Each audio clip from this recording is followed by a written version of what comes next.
الخير يا حبايبي، عاملين ايه؟ يا رب تكونوا بخير. وحشتوني جدا جدا. النهاردة هنعمل مع بعض صينية سمك سهلة وبسيطة جدا، ومش هتاخد منك وقت خالص، وهتطلع تحفة. تعال نشوف هنعمل ايه. هنا معايا مكعبين توم هنزل بيهم في الكبة، ومعايا قرن فلفل رومي ونص قرن فلفل حامي، وده اختياري، ومعلقتين بقدونس.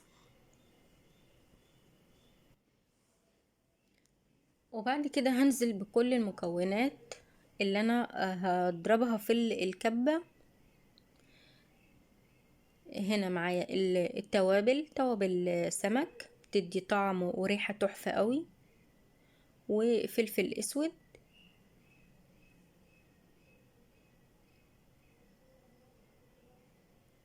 وكزبرة ناشفة، وكمون،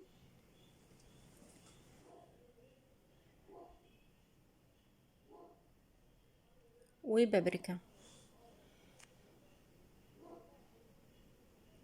وعصير ليمون.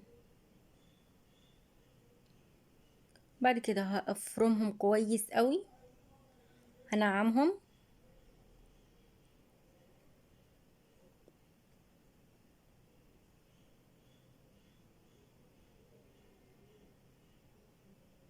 هنا لسه هحط باقي المكونات بتاعتي، الملح،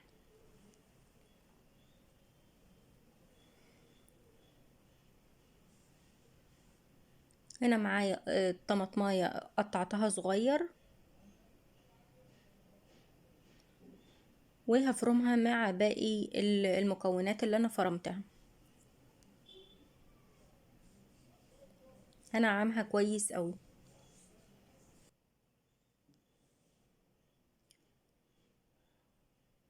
بس كده جهزت معايا الخلطة. بعد كده هنزلها في بولة. عايزه اقولك ريحة الخلطة والتوابل كانت تحفة جدا، ريحتها حلوة قوي. وبعد كده هنزل بمعلقة مستردة صغيرة. المستردة بتدي طعم حلو قوي للسمك. وهنا معايا السمك اللي انا هعمله صينية، غسله كويس جدا ومنضفاه، وهفتحه من الجناب فتحات بسيطة علشان التوابل والخلطة تدخل فيها. طبعا لما بنفتحها كده بيتبل حلو قوي. بصي كده، فتحات بسيطة خالص. هعمل واحدة كمان معاكم. افتحها بالسكينة كده، بحرف السكينة، وهفتحها من الناحية التانية.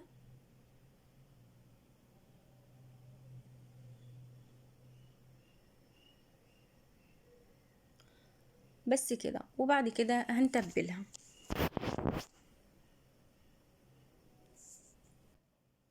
هنا معايا الخلطة اللي هحشي بيها السمك. قرن فلفل رومي، وبقدونس، وبصلاية قطعتها مكعبات صغيرة، وطماطماية. وهنزل بالتوابل، ملح، وفلفل اسود،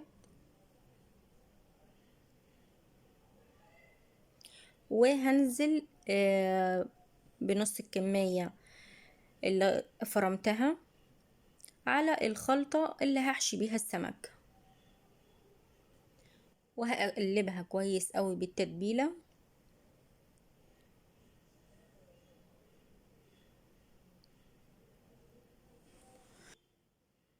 وبعد كده هحشي السمك بالخلطة اللي انا عملتها. عايزه اقول لك الخلطة كانت تحفة وريحتها حلوة قوي. بس كده هحشي الكمية كلها. هتحشي السمكة من جوه كويس قوي كلها. وبعد كده لسه هنتبل السمك تاني من بره. انا هخلص كل الكمية وارجع لكم تاني. هنا معايا في الصينية اللي هحط فيها السمك بصل شرايح وفلفل الوان شرايح، وهنزل بباقي كمية الخليط اللي انا فرمته، وهقلبه كويس قوي مع البصل والفلفل.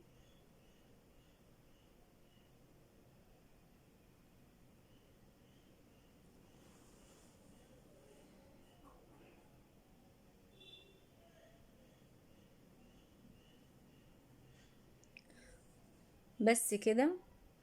وبعد كده هنزل بمعلقة معجون صلصة، هقلبهم مع كل ده علشان تدي لون حلو للخلطة. والتوابل والخلطة اللي عملتها ريحتها كانت تحفة قوي وطعمها كان حلو قوي. هنا هحط السمك بتاعي. انا تبلت السمك من بره بس كنت فاكرة التليفون بيصور فكانت مقفولة الكاميرا. انا تبلت السمك بالخلطة من بره في الفتحات، وهرصه كده.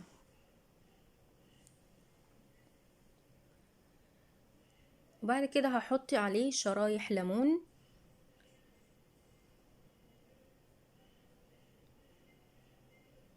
الليمون بيبقى طعمه حلو قوي، ولما بيبقى مشوي مع السمك بيبقى طعمه تحفة.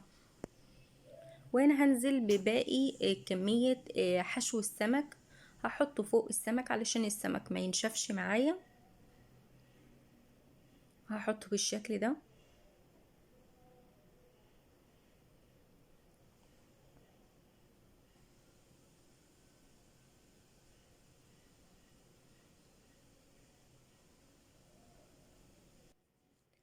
بس كده حطيت باقي الخلطة كلها.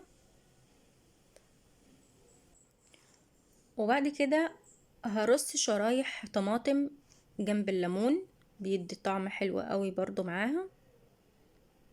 وبعد كده هدخلها على درجة حرارة 200 على الفرن مباشر تغلي. وبعد كده هطلعها تحت الشواية، وده شكلها النهائي. تحفة بجد، ريحتها كانت حلوة قوي. جربيها وهتعجبك جدا جدا. وهنا حطيت عليها ورق بقدونس، وعملت معاها رز صيادية. وادي شكل السمك اهو روعة، والصوص عليه والخضار اللي انا حطيته. جربيه هتعجبك جدا. متنسونيش في اللايك والاشتراك بالقناة وتفعيل زر الجرس علشان يوصلك كل جديد. مع الف سلامة.